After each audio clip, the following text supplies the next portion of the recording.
I could turn back the clock, I'd make sure the light defeated the dark. I'd spend every hour of every day keeping you safe,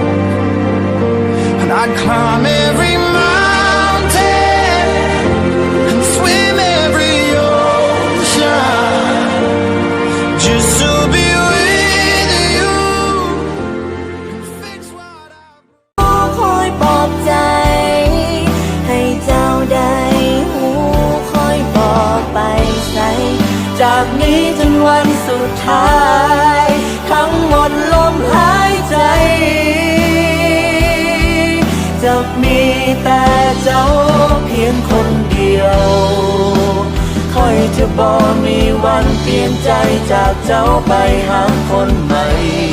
เจ้าคือคนสุดท้ายเฮาได้ใส่ชีวิตของเฮาอยู่ไปด้วยกัน